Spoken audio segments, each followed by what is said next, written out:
Bonjour, nos chers auditeurs, partout où vous êtes dans le monde. Aujourd'hui, nous avons préparé une émission spéciale sur la tenue du Shogun à Kigali, Kigali, la capitale du Rwanda. Ici, au plateau, je suis avec Madame Christine. Madame Christine, elle est une experte en coopération au développement. Elle est aussi une sociologue de formation.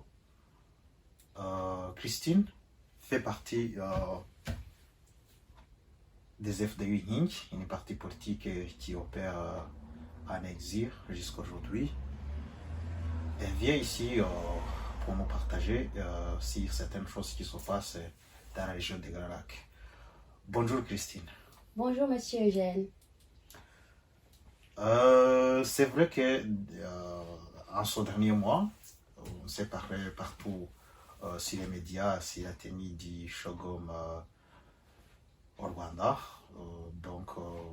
Une sommet ici des pays du Commonwealth. Est-ce que tu peux nous parler en bref sur le Shogun et le Commonwealth? Merci pour la parole, Monsieur Eugène. Comme vous le savez, le Commonwealth, je vais commencer par Shogun. Shogun en soi, c'est Commonwealth Heads of Government Meeting. Donc, c'est une réunion qui est organisée après chaque 2 ans dans un pays membre du Commonwealth. Et donc, cette année, ils ont décidé de faire cette rencontre, cette réunion au Rwanda, parce que le Rwanda exactement aussi fait partie des pays membres du Commonwealth.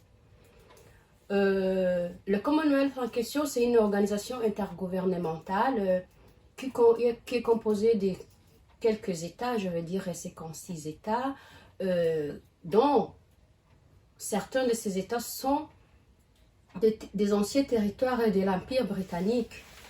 Mais nous pouvons dire que aussi certains États comme le Rwanda, bien sûr, n'ont connu aucune domination de l'Empire britannique, mais suite à un partage linguistique, que je peux le dire ainsi, le Rwanda a été choisi par les Commonwealth comme pour être l'un de leurs membres. Vous le savez, après la guerre de 1994, le Rwanda a fait une sorte de transition d'un pays francophone à un pays anglophone. Et donc, ce partage linguistique avec le Royaume-Uni a été parmi les raisons qui ont motivé le Commonwealth à accueillir le Rwanda comme l'un de ses membres. C'est ce que je pense qu'en bref, je peux dire par rapport au Commonwealth. Merci Christine. Qui dit une organisation, ça veut dire que il y a autour de cette organisation un bagage de valeurs sur lesquelles cette organisation est basée. Est-ce que tu peux nous dire sur les valeurs et les principes du Commonwealth vis-à-vis de la situation actuelle du Rwanda? Oui, ce que je peux dire par rapport aux valeurs du Commonwealth, je trouve que c'est des valeurs qui valent la peine d'être appréciées parce que elles mettent au centre la personne humaine comme la personne prioritaire.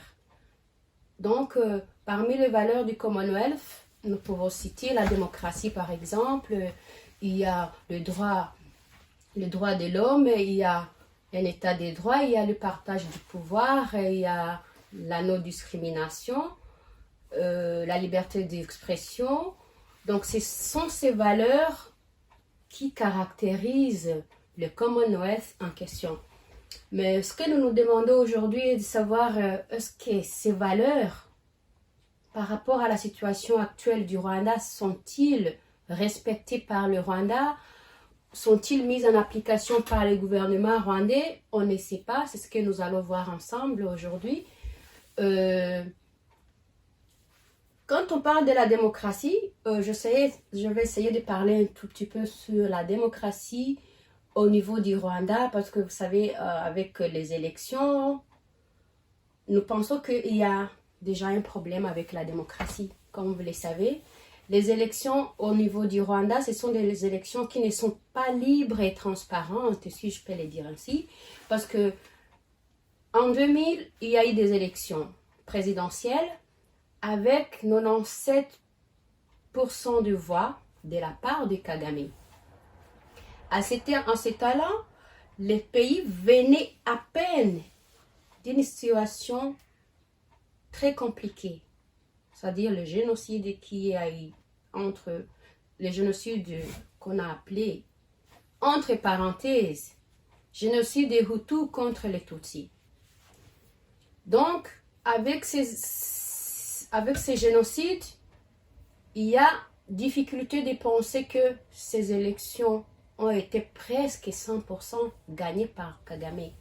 Imaginons une population avec des clivages ethniques de grand niveau au Rwanda. Comment vous allez m'expliquer qu'un président va avoir 97% des voix? Quelque chose de louche. Parce que nous savons que si les Hutus étaient sous le sol rwandais à ce temps-là, qui étaient contre le gouvernement, bien sûr, et certains Tutsis qui avaient déjà compris qui était l'homme en face d'eux. Donc, dire que quelqu'un a 97% de voix, pour moi, ce n'est pas possible. Donc, il y a eu des élections triquées. Il y a eu des élections qui n'étaient pas du tout transparentes. Surtout que nous savons que aussi, la population était sous pression lors du vote. Ils étaient sous pression de certains agents de Kagame pour les imposer les candidats à voter. Donc, personne n'était là pour voter quelqu'un de son choix dont il juge capable de défendre ses intérêts. Donc, la démocratie déjà, qui est l'une des valeurs du Commonwealth, est zéro et nul au Rwanda. Ça n'existait pas. Une autre question est liée aujourd'hui à la liberté d'expression. Cette liberté d'expression qui est parmi les valeurs aussi du Commonwealth n'existait pas au Rwanda parce que vous le savez tous que chaque personne qui a osé dénoncer la mauvaise gouvernance du Rwanda est tuée, il est soit emprisonné, soit porté disparu, soit kidnappé. C'est un exemple simple que je peux donner avec la mort de Kizito. Nous savons tous que Kizito c'était un homme juste, un homme correct, qui a essayé de réconcilier, qui était à la recherche de la paix durable, d'une réconciliation réelle. Parce qu'aujourd'hui, la réconciliation que le FPR nous raconte entre Hutu et Tutsi n'existait pas. Il n'y a pas de réconciliation. Je vais le prononcer une fois de plus, il n'y a pas de réconciliation. Kagame n'a pas apporté la réconciliation. On en parlera plus après. Mais pour vous dire quoi, Kizito a essayé de donner une autre voie, un autre moyen de s'en sortir par rapport à nos problèmes en proposant une réconciliation réelle entre Hutu et Tutsi et une paix durable. Mais puisque ses idées, sa façon de voir les choses étaient contre la manière dont Kagame voulait gouverner, Kizito s'est retrouvé comme un élément nuisible face au gouvernement rwandais et comme pour le faire taire, ils l'ont tué. Un autre exemple que je peux vous dire, c'est le jeune Bahati Innocent, un simple artiste qui n'avait rien à faire avec la politique, qui juste a créé, a inventé certains poèmes juste pour dévoiler la misère, pour montrer des situations déplorables, misérables dans lesquelles vivait la population rwandaise. Il est porté disparu aujourd'hui. Personne ne sait ni si Bahati Innocent est vivant ou il est mort. Personne ne le sait. Juste pour s'être... Je ne dirais pas qu'il s'est attaqué, parce que je ne pense pas que dans son idée, il voulait s'attaquer au gouvernement. Il a juste voulu montrer la réalité de la population rwandaise qui est au Rwanda, à travers les poèmes. Mais suite à cela, lui aussi, il était considéré comme un élément nuisible pour le gouvernement et il est porté disparu jusqu'à aujourd'hui. Donc, la démocratie, la liberté d'expression, il n'y en a pas au Rwanda, alors que ce sont des valeurs du Commonwealth. Je peux parler dans le même cadre, je peux parler de la liberté de la presse. Il n'y en a pas au Rwanda. Aujourd'hui, tous les journalistes qui ont osé parler des problèmes qui traversent le gouvernement, l'ingérence, la mauvaise gouvernance du gouvernement, aujourd'hui sont morts et les autres sont en prison. Touma aujourd'hui est en prison, non? Et vous allez me dire, qu'est-ce qu'il a fait de mal, ce jeune homme, à part approcher les bas peuples et parler avec eux de leurs problèmes quotidiens qu'ils étaient en train de faire face au pays. Mais puisque en parlant de ces problèmes de la population, il mettait à vue de tout le monde la réalité du Rwanda. Le Rwanda n'est pas un pays développé comme les gens le pensent. Le Rwanda, c'est un pays qui se passe pour un pays développé parce que tout ce que le Rwanda montre, c'est la capitale. Est-ce que avez-vous déjà vu les villages rwandais? Je pense que la majorité des Occidentaux ou des Africains qui sont en Afrique de l'Ouest, vous n'avez pas vu le Rwanda. En réalité, vous voyez les images de la capitale, mais la réalité est tout autre. Alors, ce que je veux dire, Touma a essayé de montrer l'image réelle du Rwanda en approchant les villageois, en discutant avec eux, en faisant des reportages. Et Kagame n'a pas aimé. Parce que ça contredisait l'image qu'il avait donnée à l'Europe. Ça contredisait l'image qu'il avait donnée à l'Amérique. Et donc cet homme aussi était nuisible, non? Il est en prison. Donc pour vous dire que aucune des valeurs du Commonwealth aujourd'hui n'est respectée par le Rwanda. Le droit de l'homme est mort au Rwanda. Donc, c'est ce que je peux dire pour l'instant par rapport à la situation, au choix des, je vais dire, des Kagame comme représentant actuel du Commonwealth. Merci Christine. Si je peux rajouter quelque chose à ce que tu viens de dire. Kagame toujours s'en prend si toutes les personnes qui osent se présenter aux élections. Les exemples sont beaucoup. Je peux dire Ingabire, Madame Ingabire Victoire. Je peux dire aussi la jeune dame Rwigara. Je peux dire Niyitegeka. Je peux dire beaucoup, y compris Barafinda aussi, avec son parti Luda. Tout le monde qui ose se présenter, donc qui ose de donner sa candidature,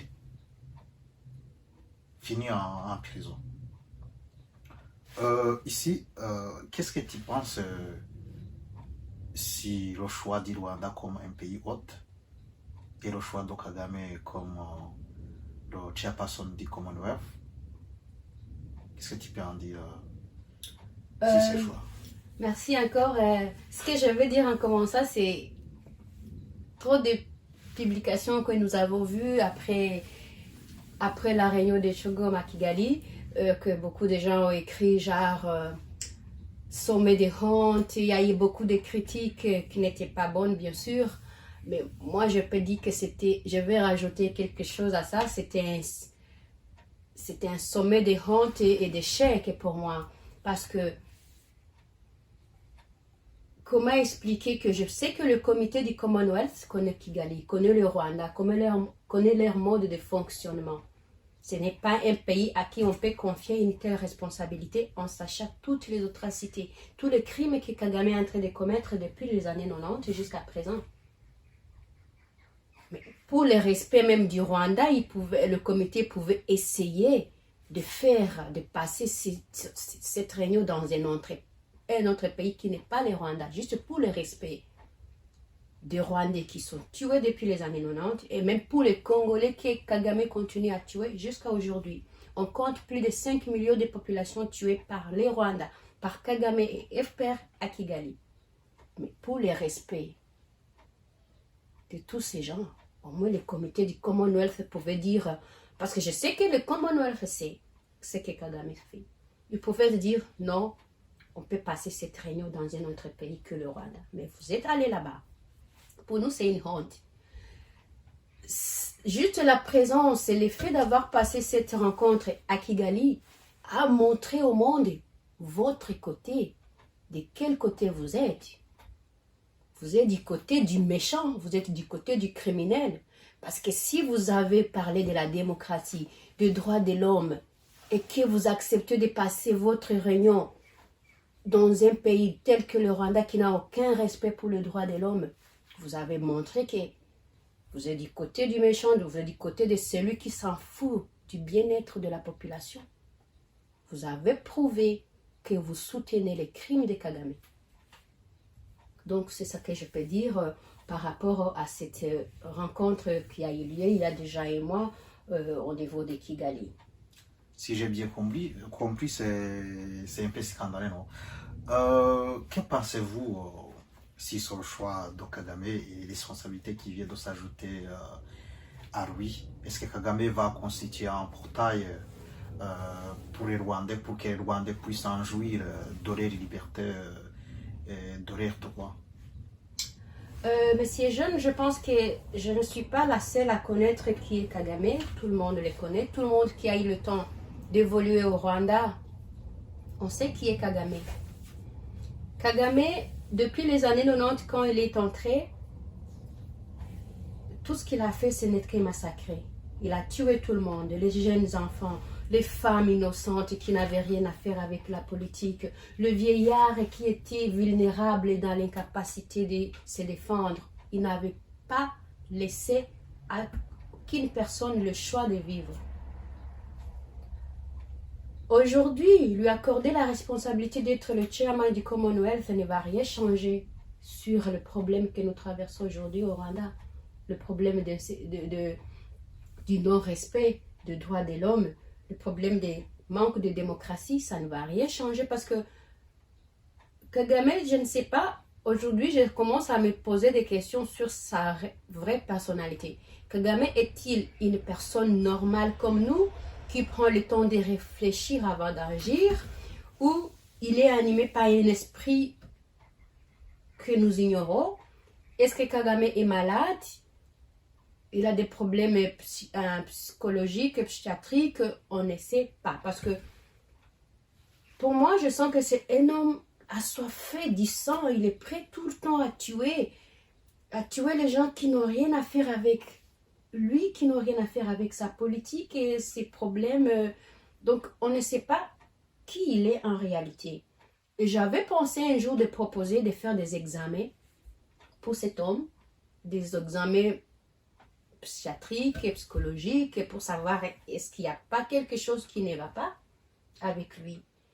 Parce que aujourd'hui, s'il a cette responsabilité, moi je suis convaincue que ça ne va rien changer sur la politique rwandaise. Il ne mettra jamais les valeurs du Commonwealth en pratique au Rwanda. Telle que l'histoire du Rwanda a existé depuis des décennies, je suis certaine que c'est ce qui va continuer malgré le fait qu'on vient de les nommer à la tête du Commonwealth. C'est ce que je peux dire. Et alors, je sais que vous adhérez à une pensée panafricaine.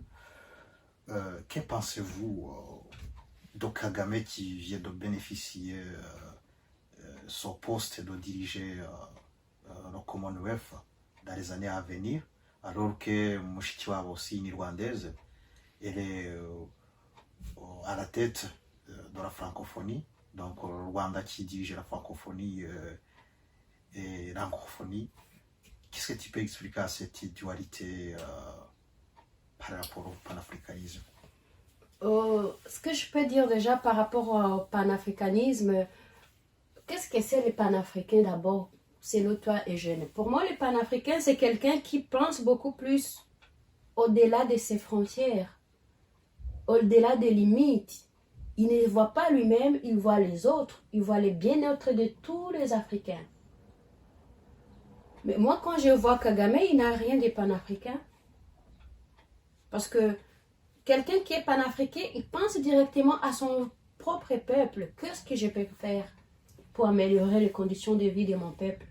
Qu'est-ce que je peux faire pour que si quelqu'un pouvait manger un repas par jour, parvienne à manger 2 plats par jour? Kagame n'est pas là. Un panafricain pense, qu'est-ce que je peux faire pour mon voisin, le Congo, le Burundi ou l'Ouganda, pour que nous ayons une bonne relation diplomatique. Kagame, si nous voyons aujourd'hui ce qui se passe au Congo, combien de millions déjà? 5 millions, plus même, de 5 millions de populations est tuée au Congo depuis l'invasion de M23. M23 qui est supporté, qui est soutenu par le Rwanda. Donc pour moi, un panafricain, c'est quelqu'un qui pense au bien-être de son peuple et au bien-être des voisins. C'est-à-dire, tous les Africains, ils pensent comment nous pouvons faire pour améliorer, pour faire du bien, pour que mon voisin aussi se sente bien tel que je me sens bien. Mais Kagame n'a pas la tête à ça. Kagame n'est pas là pour penser comment je peux faire pour aider les Congolais à s'en sortir, pour le faire les Burundis comment s'en sortir. Il est là pour ses propres intérêts. Pour moi, ce n'est pas un panafricain. Un panafricain pense au bien-être de son propre frère africain. Les chaos qu'il a sémés au Congo ne prouvent pas que c'est un frère. Ce n'est pas un panafricain. Ça, c'est un. Autre chose par rapport à cette situation du Commonwealth, Kagame à la tête du Commonwealth, Mushikiwabo à la tête de la francophonie. Mais qu'est-ce que vous faites? C'est de la comédie. Donc, on sait bien que après la guerre de 1994, Kagame s'est complètement détourné de la France en disant ils sont responsables, ils sont complices du génocide. Il s'est allié à l'Amérique et à l'Angleterre, si je peux le dire, a voulu promouvoir la langue anglaise, qui est l'anglais. Et donc, subitement, on le voit encore, le Rwanda à la tête de la francophonie. Mais Kagame, c'est une marionnette, si je peux le dire comme ça. Comment ça se fait que tu ne sais pas savoir ce que tu veux et où est-ce que tu veux être? Donc l'Occident, l'Amérique, tout le monde a compris que c'est un homme facile à manipuler. Et voilà pourquoi tout le monde est derrière lui. Le Commonwealth est derrière lui. La francophonie est derrière lui. Pas parce qu'on l'aime, parce qu'on a compris qu'on peut travailler avec lui. C'est un homme à manipuler. Donc, c'est ça que moi je peux dire par rapport à ça. Et un autre problème que je vois, c'est le problème du néocolonialisme à travers tout ce qu'on lui accorde comme faveur. C'est pas gratuit. Parce que je sais qu'ils essaient de faire notre forme moderne de la colonisation en passant par là. Parce qu'ils savent que nous ne pouvons plus être sur la scène mondiale et dire que nous voulons dominer les Congos, nous voulons exploiter les Congos. Il faut passer par quelqu'un qui est de leur. Et qui est prêt à le faire, le monsieur qui est facile à manipuler, c'est qui? C'est Kagame. On est passé par lui pour leurs intérêts personnels, pour continuer à avoir accès aux ressources naturelles du Congo, mais de façon indirecte, parce que sur la scène, nous voyons que Kagame, mais derrière, il y a qui? Il y a l'Occident, il y a l'Amérique qui est derrière tout ça. Donc, c'est ça que je peux dire par rapport à votre question. Merci Christine, si j'ai bien compris, ça veut dire que les pays occidentaux sont derrière Kagame pour défendre les intérêts, donc, et en échange, ils lui promettent de cacher ses crimes, c'est ça? Ben oui, je peux le dire, rien n'est donné gratuit. On ne lui donne pas. Donc, Kagame ne les aide pas à avoir accès aux ressources du Congo gratuitement. Certainement qu'ils ont des choses qu'ils ont promis. Il y a des contrats écrits qui sont là. Tu nous fais ça, tu nous donnes ça. Et nous, en retour, on te donne la protection. On te fera régner jusqu'à vie. Concluons sur une certaine chose. Qu'est-ce que tu peux conseiller ou apporter des conseils si la jeunesse africaine qui voit Kagame comme un modèle à suivre. Kagame n'est pas un modèle. Si les gens pouvaient être intelligents, ils ne devaient pas suivre Kagame comme modèle. Ce n'est pas un modèle. Il est loin d'être un modèle pour la jeunesse actuelle et même la jeunesse à venir. Pour moi, il ne m'a rien appris. Il m'a appris que c'est les méchants qui gagnent toujours, mais je ne vais pas être le méchant pour gagner. Je préfère avoir peu, mais dans la dignité, dans le respect de l'autre. Donc, quand tu le dis, j'ai croisé beaucoup de jeunes de l'Afrique de l'Ouest et je dis oui, je viens du Rwanda. Ah, votre bon pays, votre président est fort, c'est un bosseur. Il a changé le pays, il a tout mis en ordre, votre pays est propre. Mais quand je leur dis, tu as été au Rwanda? Ils me disent, non, je vois à la télévision. Oui, c'est ce que vous voyez à la télévision, mais il ne montre pas la réalité du pays. Si vous voulez savoir les pays, il ne faut pas aller à Kigali. Il faut atterrir à l'aéroport et prendre votre bus et aller à quelques mètres de Kigali. Dans les périphéries, c'est là où vous allez encore comprendre que ce que nous avons vu à la télévision n'était pas réel.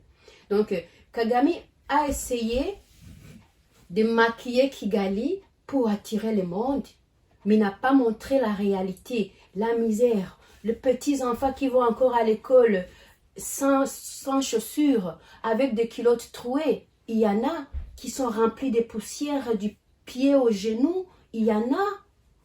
Il n'a pas montré ça aux gens et il a montré aux gens ce qu'ils voulaient voir exactement. Le développement. Le développement qui n'est même pas réel, le mascarade. Donc je dirais à ces jeunes que il ne faut pas juger parce que vous avez vu ou entendu. Il faut vous-même être témoin oculaire. Faites des voyages.